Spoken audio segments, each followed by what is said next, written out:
ஈரானில் ஹார்முஸ் நீரிணையில் 18 இந்திய கப்பல்கள் சிக்கி தவிப்பதாக மத்திய அரசு தகவல் வெளியிட்டுள்ளது. இஸ்ரேல் அமெரிக்காவுக்கு பதிலடி கொடுப்பதற்காக உலகின் மிக முக்கிய கச்சா எண்ணெய் வழித்தடமான ஹார்முஸ் நீரிணையை ஈரான் மூடி வைத்துள்ளது. இதனால் உலக நாடுகள் கச்சா எண்ணெய் மற்றும் எரிவாயு தட்டுப்பாட்டால் கடுமையாக பாதிக்கப்பட்டிருக்கின்றன. இதற்கிடையே ஹார்முஸ் நீரிணைக்கு கட்டணம் வசூலிக்க ஈரான் முடிவு செய்துள்ளது.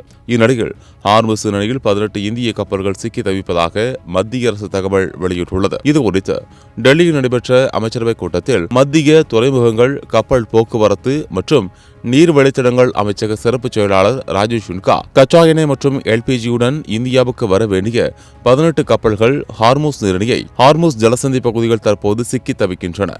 இந்த 18 கப்பல்களில் 10 கப்பல்கள் வெளிநாட்டு கொடியும் 8 கப்பல்கள் இந்திய கொடியும் பொருத்தியவையாகும். இந்த கப்பல்களில் உள்ள 500 மாலுமிகளும் பாதுகாப்பாக இருக்கின்றனர். இந்திய கொடி பொருத்திய கப்பல்களை மீட்பதே நமக்கு முன்னுரிமையாகும். மேற்காசிய பிராந்தியத்தில் நிலவும் நிலையற்ற சூழலை உன்னிப்பாக கவனித்து வருகிறோம். வளைகுடா பகுதிகளில் இருந்து கொள்முதலுக்காக மீண்டும் கப்பல்களை அனுப்ப தொடங்கும் நிலையை நாம் இன்னும் எட்டவில்லை என்று தெரிவித்திருக்கிறார். இதுவரை ஹார்முஸ் நீரிணையை 8 இந்திய கப்பல்கள் வெற்றிகரமாக கடந்து வந்த நிலையில் தற்போது 18 கப்பல்கள் அங்கு சிக்கிக் கொண்டு இருப்பது அதிர்ச்சியை ஏற்படுத்தியுள்ளது. இதனால் இந்தியாவில் எரிவாயு தட்டுப்பாடு எப்போது முழுமையாக நீங்கும் எனும் கேள்வி எழுந்திருக்கிறது.